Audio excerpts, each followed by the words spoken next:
physical force. So Rokkibani was launched.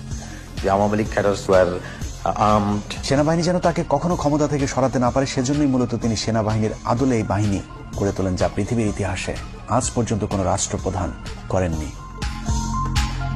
এ প্রসঙ্গে শেখ মুজিবের রাজনৈতিক সহচর মিজানুর রহমান চৌধুরী লিখেছেন, রক্ষী বাহিনীর তত্ত্বাবধানের দায়িত্ব ছিল শেখ মুজিবের রাজনৈতিক সচিব তোফায়েলের উপর, যে কারণে রক্ষী বাহিনীর পোশাক সহ যে কোনো সুযোগ সুবিধা খুব দ্রুত শেখ মুজিবের কাছ থেকে অনুমোদন করানো যেত। কিন্তু সেনাবাহিনীর ক্ষেত্রে তা ছিল সীমিত। সামরিক বাহিনীর প্যাটার্নে রক্ষী বাহিনী গঠন হলেও তাদের কর্তব্য পালনে কিংবা ক্ষমতা প্রয়োগের উৎস হিসেবে সংসদের কোনো আইন ছিল না। এক পর্যায়ে রক্ষী বাহিনীকে আইন শৃঙ্খলা রক্ষায় পুলিশের মতো দায়িত্ব দেওয়া হয়, বিশেষ করে জাসদ কিংবা চীনপন্থীদের অর্থাৎ ভারত বিরোধীদের দমন করার জন্য নামানো হয়। কিন্তু এ কাজে গিয়ে তারা যে বাড়াবাড়ি করে তাতে জনগণের কাছে আতঙ্কের এক মূর্ত প্রতীক হয়ে দাঁড়িয়েছিল রক্ষী বাহিনী। পাশাপাশি সেনাবাহিনীরও হিংসার পাত্র হয়ে দাঁড়ায়। কেউ কেউ এমন কথা বলেছে যে এর চেয়ে পাকিস্তান আমলই তো ভালো ছিল।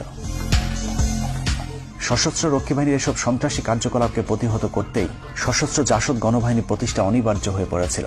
শতভাগ মুক্তিযোদ্ধাদেরকে নিয়ে গঠিত রক্ষী বাহিনীর অত্যাচারের কারণে ওই সময় ব্যাপক জনপ্রিয় হয়েছিল জাসদ, যার ফলে 1973 সালে নির্বাচনে আওয়ামী লীগের প্রধান প্রতিদ্বন্দ্বী হয়ে দাঁড়ায় জাসদ নামক নতুন ওই রাজনৈতিক দলটি। মানুষের সিভিল রাইট, মানুষের ফান্ডামেন্টাল রাইটস, এগুলি কাটেল করে দিয়ে মুজিব ক্ষমতা থাকার চেষ্টা করে। শেখ মুজিবের দুঃশাসন আর সন্ত্রাসী রক্ষী বাহিনী নির্যাতনে অতিষ্ঠ হয়ে 1973 সালে নির্বাচনে জাসদকে ভোট দিয়েছিল মানুষ, কিন্তু শেখ মুজিব স্বাধীন বাংলাদেশের প্রথম নির্বাচনে ভোট ডাকাতি করে জাসদের জয় ছিনিয়ে নেয়।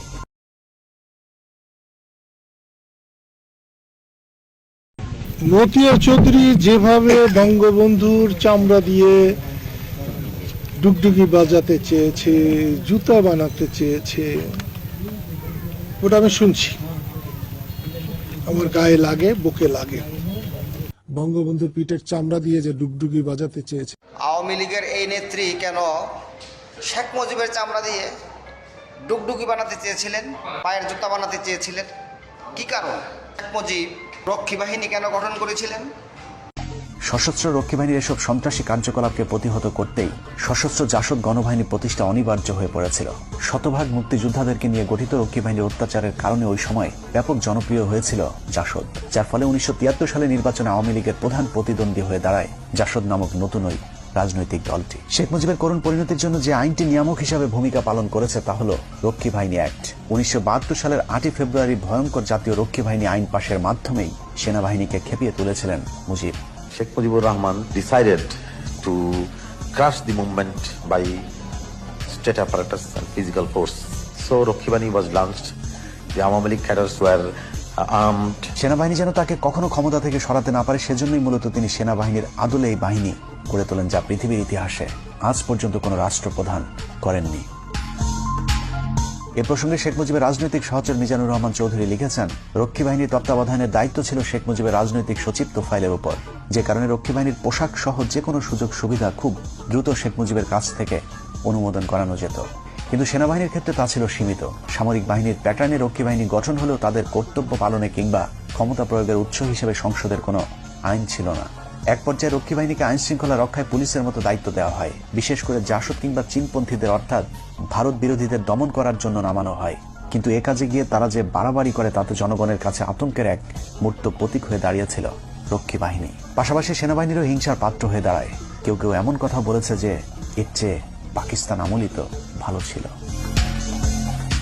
সশস্ত্র রক্ষী বাহিনীর এসব সন্ত্রাসী কার্যকলাপকে প্রতিহত করতেই সশস্ত্র জাসদ গণবাহিনী প্রতিষ্ঠা অনিবার্য হয়ে পড়েছিল। শতভাগ মুক্তিযোদ্ধাদেরকে নিয়ে গঠিত রক্ষী বাহিনীর অত্যাচারের কারণে ওই সময় ব্যাপক জনপ্রিয় হয়েছিল জাসদ, যার ফলে 1973 সালে নির্বাচনে আওয়ামী লীগের প্রধান প্রতিদ্বন্দ্বী হয়ে দাঁড়ায় জাসদ নামক নতুন ওই রাজনৈতিক দলটি। মানুষের সিভিল রাইট, মানুষের ফান্ডামেন্টাল রাইটস, এগুলি কাটেল করে দিয়ে মুজিব ক্ষমতা থাকার চেষ্টা করে। শেখ মুজিবের দুঃশাসন আর সন্ত্রাসী রক্ষী বাহিনী নির্যাতনে অতিষ্ঠ হয়ে 1973 সালে নির্বাচনে জাসদকে ভোট দিয়েছিল মানুষ, কিন্তু শেখ মুজিব স্বাধীন বাংলাদেশের প্রথম নির্বাচনে ভোট ডাকাতি করে জাসদের জয় ছিনিয়ে নেয়। মতিয়া চৌধুরী যেভাবে বঙ্গবন্ধুর চামড়া দিয়ে ডুগডুগি বাজাতে চেয়েছে, জুতা বানাতে চেয়েছে, ওটা আমি শুনছি, আমার গায়ে লাগে, বুকে লাগে। বঙ্গবন্ধুর পিঠের চামড়া দিয়ে যে ডুগডুগি বাজাতে চেয়েছে। আওয়ামী লীগের এই নেত্রী কেন শেখ মুজিবের চামড়া দিয়ে ডুগডুগি বানাতে চেয়েছিলেন, পায়ের জুতা বানাতে চেয়েছিলেন। কি কারণ? শেখ মুজিব রক্ষী বাহিনী কেন গঠন করেছিলেন? সশস্ত্র রক্ষী বাহিনীর এসব সন্ত্রাসী কার্যকলাপকে প্রতিহত করতেই সশস্ত্র জাসদ গণবাহিনী প্রতিষ্ঠা অনিবার্য হয়ে পড়েছিল। শতভাগ মুক্তিযোদ্ধাদেরকে নিয়ে গঠিত রক্ষী বাহিনীর অত্যাচারের কারণে ওই সময় ব্যাপক জনপ্রিয় হয়েছিল জাসদ, যার ফলে 1973 সালে নির্বাচনে আওয়ামী লীগের প্রধান প্রতিদ্বন্দ্বী হয়ে দাঁড়ায় জাসদ নামক নতুন ওই রাজনৈতিক দলটি। শেখ মুজিবের করুণ পরিণতির জন্য যে আইনটি নিয়ামক হিসাবে ভূমিকা পালন করেছে তা হল রক্ষী বাহিনী অ্যাক্ট। 1972 সালের 8 ফেব্রুয়ারি ভয়ঙ্কর জাতীয় রক্ষী বাহিনী আইন পাশের মাধ্যমেই সেনাবাহিনীকে খেপিয়ে তুলেছিলেন Mujib. Sheikh Mujibur Rahman decided to crush the movement by state apparatus and physical force. So Rakhi Bahini was launched. The Awami League cadres were Sheikh Mujib জানতেনই না যে মুক্তিযুদ্ধ হচ্ছে, নেতৃত্ব দেওয়া তো দূরের কথা। এটা তো জনগণের কোনো বদমাইশি না, এটা তো শেখ মুজিবের বদমাইশি, আওয়ামী লীগের বদমাইশি। ভাসানী ছিলেন একজন জনগণের লোক, শেখ মুজিব তো সেরকম ছিল না। শেখ মুজিব তো মতলববাজ। 71 সালে যখন আক্রমণ হলো তখন তাদের যে শীর্ষ নেতা হতাশ হয়ে বাড়িতে বসে পাকিস্তানের কাছে, সেনাবাহিনীর কাছে আত্মসমর্পণ করেছিলেন। বলা হয় যে আওয়ামী লীগ একটা স্বাধীনতাকামী দল। এটা ঠিক যে আওয়ামী লীগ স্বাধীনতা চেয়েছিল। 1949 সালে প্রতিষ্ঠিত হওয়ার পর আওয়ামী লীগ একটা গণতান্ত্রিক দল হিসাবে দেশে কাজ করেছে এবং 71 সালের পর তারা ক্ষমতায় এসছে। কিন্তু এটা মনে করার কোনো কাজ নাই যে আওয়ামী লীগই দেশ শাসন স্বাধীন করেছে। বরঞ্চ দেখা যাবে যে 25শে মার্চ 71 সালে যখন আক্রমণ হলো তখন তাদের যে শীর্ষ নেতা হতাশ হয়ে তার রাজনীতি সম্পূর্ণভাবে ধসে পড়ায়, নেতৃত্ব ধসে পড়ার ফলে তিনি অন্য কিছু করার উপায় না দেখে বাড়িতে বসে পাকিস্তানের কাছে, সেনাবাহিনীর কাছে আত্মসমর্পণ করেছিলেন। তারপরে তো পুরো মুক্তিযুদ্ধের 9 মাস তিনি পাকিস্তানের কারাগারে ছিলেন। মুক্তিযুদ্ধের নেতৃত্ব দেওয়া তো দূরের কথা, তিনি জানতেনও না যে মুক্তিযুদ্ধ হচ্ছে। কোনো খবর তার কাছে ছিল না, তাকে কোনো খবরের কাগজ দেয়নি, কোনো রেডিও দেয়নি, টেলিভিশন দেয়নি। 9 মাসে কারোর সাথে তার সাক্ষাৎকার হয়নি। শেখ মুজিব জানতেনই না যে মুক্তিযুদ্ধ হচ্ছে, নেতৃত্ব দেওয়া তো দূরের কথা। মুক্তিযুদ্ধ হয়েছে এটা তিনি জানলেন ছাড়া পাওয়ার পর লন্ডনে গিয়ে। কাজে আওয়ামী লীগ মুক্তিযুদ্ধ করে দেশকে স্বাধীন করেছে এটা মোটেই ঠিক না। আওয়ামী লীগ এখান থেকে পালিয়ে গিয়ে ভারতের সহায়তায় সেখানে অস্থায়ী সরকার গঠন করেছে ইত্যাদি। তারপরে ভারত তাদেরকে সব রকম সাহায্য দিয়েছে, তাদের খাওয়া পড়া থেকে আরম্ভ করে তাদের যত রকম দলীয় ব্যয় নির্বাহ সব তো ইন্ডিয়ার টাকায় হয়েছে।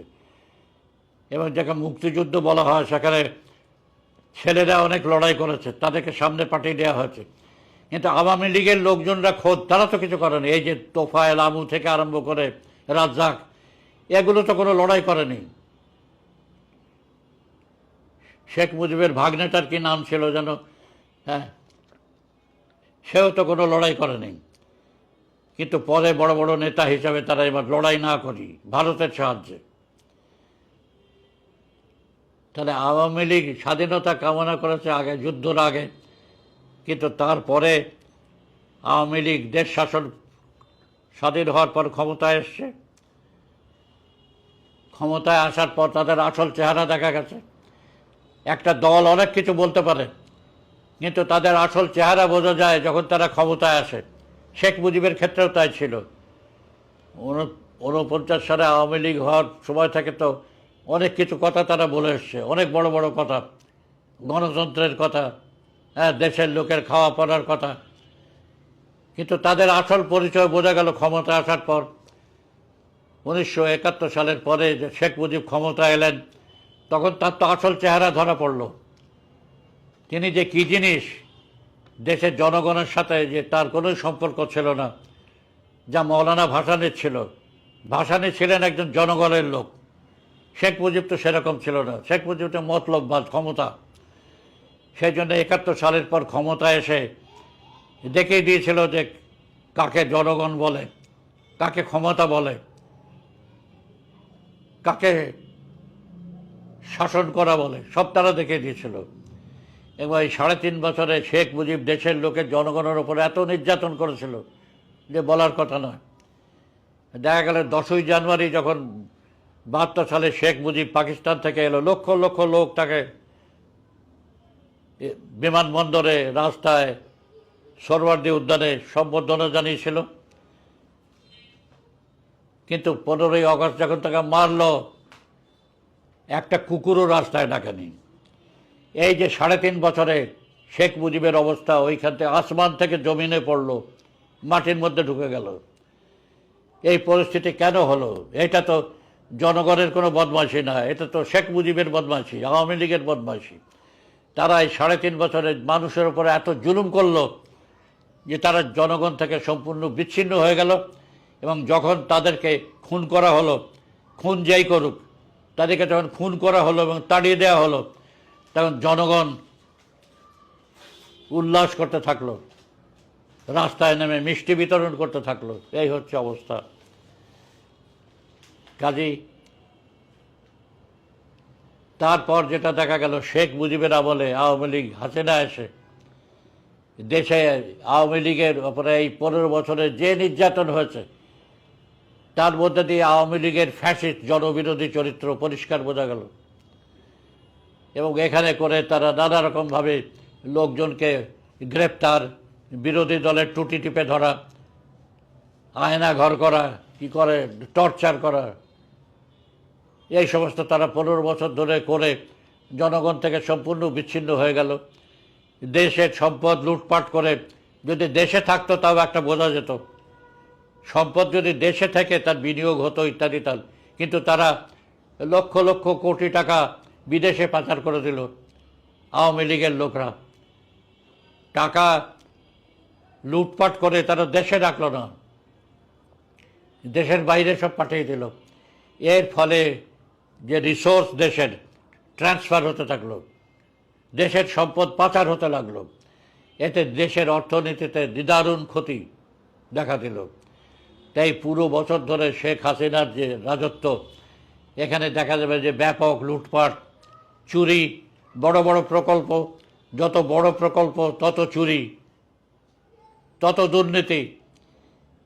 এবং এইসব কারণে প্রয়োজন হলো তাদের নির্যাতনের, এবং জনগণের উপরে এমনভাবে তারা নির্যাতন করলো যে নির্যাতন পাকিস্তানিরা চিন্তাও করতে পারতো না, কোনোদিনও হয়নি, ব্রিটিশ আমলেও হয়নি। যা শেখ মুজিব এবং পরে 15 বছর ধরে শেখ হাসিনার আমলে হয়েছে। এর ফলে তারা দেখা গেল যে কিভাবে উৎখাত হয়ে গেল। 5ই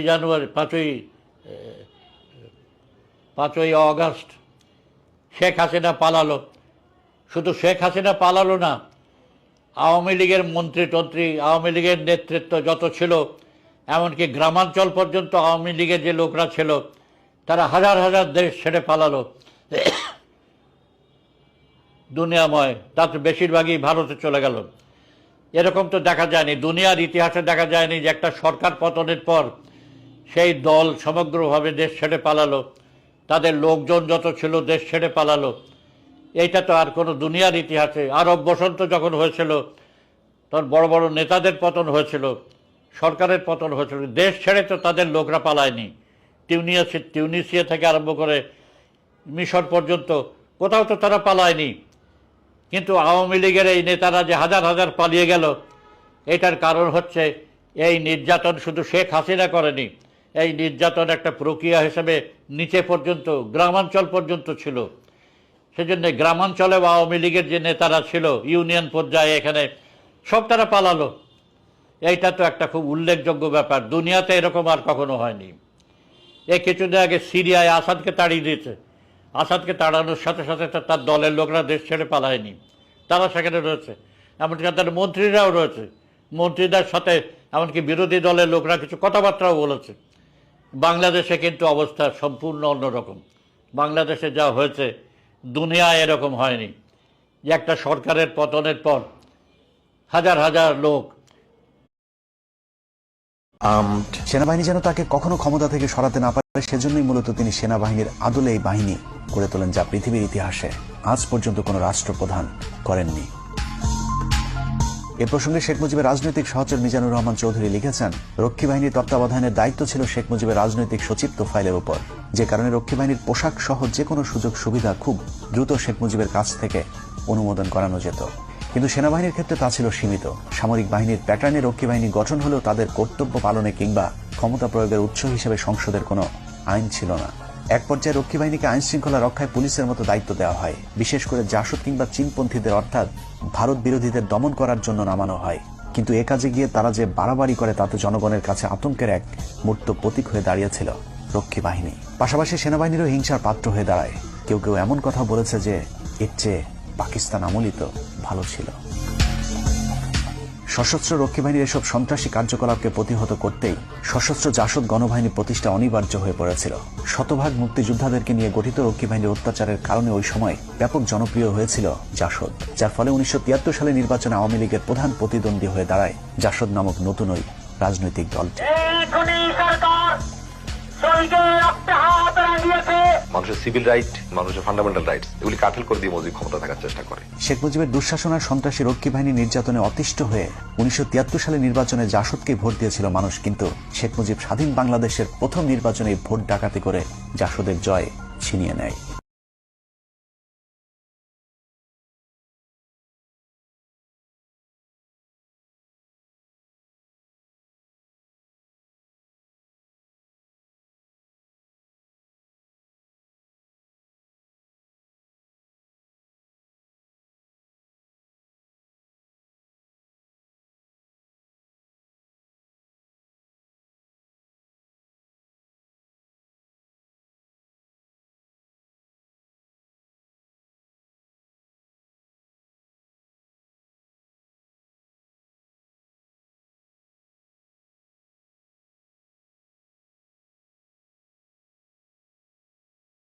মুসলমান কখনো আওয়ামী লীগ হতে পারে না, আর যারা আওয়ামী লীগ তারা কখনো মুসলমান হতে পারে না। এটা আমি ঘোষণা দিয়েছি।